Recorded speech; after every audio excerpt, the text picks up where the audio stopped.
একটাই বলবো যে সরকারের কাজ হচ্ছে সংবিধান মেনে, দেশের আইন মেনে রাষ্ট্রকে পরিচালনা করা। আমরা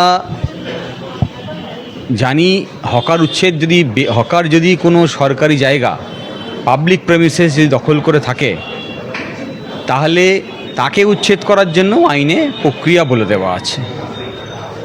রাষ্ট্র ব্যবস্থার দায়িত্বে যারা ক্ষমতায় এসছে, ডাবল ইঞ্জিন সরকার, তো এরা আইন ফাইনে তোয়াক্কা করছে না, এরা লাথি মেরে বার করছে।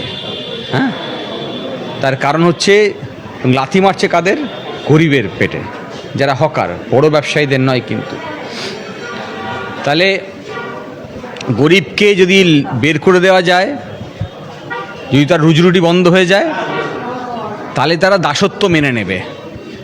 তা যে দাসত্ব প্রথা আমার সংবিধান বিরোধ করে, তার বিরুদ্ধে ব্যান করেছে সংবিধান, তাকে ফিরিয়ে নিয়ে আসার চেষ্টা করছে এই অল্প মূল্যের বা স্বল্প মূল্যের শ্রমিক বানিয়ে।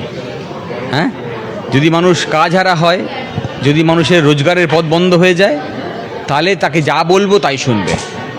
এইটা হচ্ছে পদ্ধতি। ফলে আইনকে মানব না, আইনের পদ্ধতি মেনে তুলতে গেলে তাকে তো অধিকার দিতে হবে, সে তার হয়ে ডিফেন্ড করবে, সে তার দাবি করবে। ফলে দাবি করার তাকে সুযোগ দেব না, এটাই হচ্ছে মূল কথা। খুবই দুর্ভাগ্যের, এখন যারা রাজনৈতিক ক্ষমতায় আছে তাদের কোনো পলিটিক্যাল কমিটমেন্ট নেই।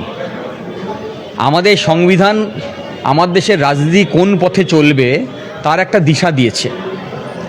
এখন যখন সংবিধান তৈরি হয়, তখন সংবিধান প্রণেতা তারা ভেবেছিলেন যে এখন তো আর ব্রিটিশ শাসন করবে না, এখন শাসন করবে এদেশের নাগরিক। তাহলে এদেশের নাগরিক এদেশের জনগণের স্বার্থেই এই দেশকে পরিচালনা করবে, এটাই তারা ভেবেছিলেন। তারা তো ভাবেনি যে এদেশের শাসন ক্ষমতায় যারা আসবে তারা ব্রিটিশদের থেকেও বেঈমান হতে পারে। তাহলে হয়তো সংবিধান রচনা করার সময় আরও কিছু প্রভিশন নিয়ে আসতেন এই রাজনৈতিক নেতাদের নীতি নৈতিকতার স্থির করার প্রশ্নে। এখন যারা ক্ষমতায় আছেন এদের কোনো নীতি নৈতিকতা নেই।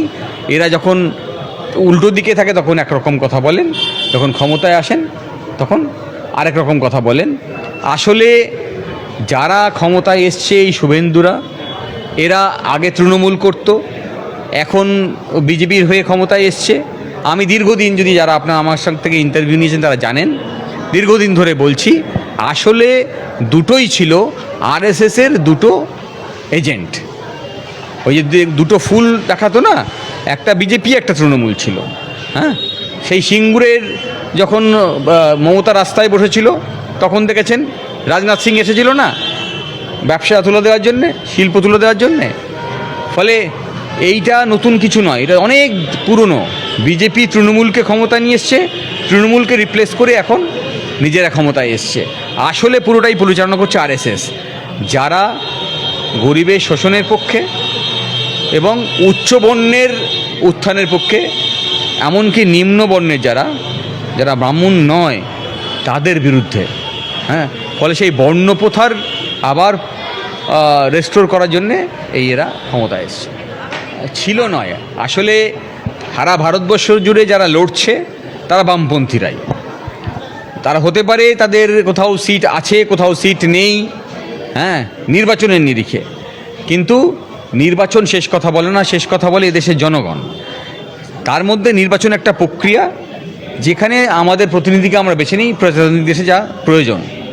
কিন্তু আপনারা বুঝতেও পারছেন আমাদের অভিজ্ঞতার মধ্যে দিয়ে যে প্রজাতান্ত্রিক দেশ যে কনসেপ্ট মেনে তৈরি হয়েছিল তার পরিবর্তন হয়েছে। যখন ক্ষমতায় আসছে তখন তারা সেই প্রজাতন্ত্রকে রাজতন্ত্রে পরিণত করছে। হ্যাঁ, তারা নিজেদের হুইমস দিয়ে এই দেশকে পরিচালনা করছে। তাহলে হুইমস দিয়ে তো এই দেশকে পরিচালনা করার কথা নয়।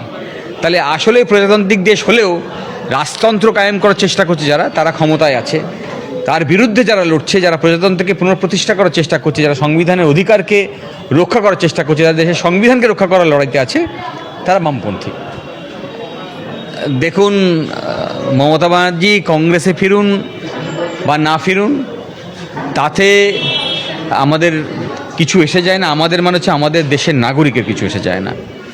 তিনি রাজনীতিতে ইরেলিভেন্ট হয়ে গেছেন, ফলে তাকে নিয়ে নতুন করে চর্চা করার কোনো কারণ নেই।